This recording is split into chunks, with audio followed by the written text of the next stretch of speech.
President, la meg innledningsvis si at jeg kan invitere statsråden til mye moro når det gjelder arkiv. Jeg ser frem til meldingen og debatten om den. Arkiv er gøy. Jeg har lyst til å snakke om noe som ikke er fullt så gøy, og det dreier seg om den kulturpolitiske verktøykassen, som har noen redskaper som vi trenger. Og et av dem er momsspørsmålet. Det dreier seg om avgifter. Moms som virkemiddel. I dag ser vi at vi har hatt en del diskusjoner om det, og meldingen fra Finansdepartementet er dessverre ganske klar, og det er at det ikke ligger an til momsfritak eller varierende momssatser på digitale medier. Det kommer til å utfordre momsen eller avgiften som virkemiddel totalt sett, fordi det også utfordrer de områdene som i dag har positive momsløsninger. Det er noe vi ser med stor bekymring på.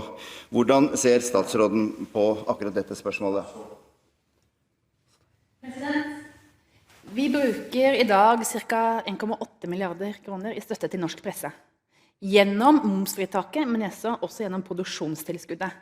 Jeg mener at vi i tida som kommer må opprettholde det høye nivået når det gjelder støtte til ytringsfrihet, og til at man skal ha et mangfold av norske aviser.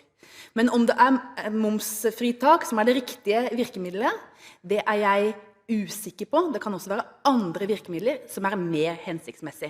Det er ingen tvil om at momsfritak har spilt en veldig viktig rolle både i forhold til bokbransjen og i forhold til pressen i Norge, men jeg er ikke sikker på om dette er det riktige virkemidlet i tida som kommer.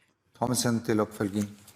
Ja, gunstige momsløsninger, det er jo flere typer av det, er jo i dag det eneste gode virkemidlet vi har av, generell karakter. Alle de andre dreier seg om tilskuddsordninger og mer målrettede typer bistand. Jeg er enig i at momsen har vært veldig viktig for dagspressen. Det har også vært viktig for bokbransjen.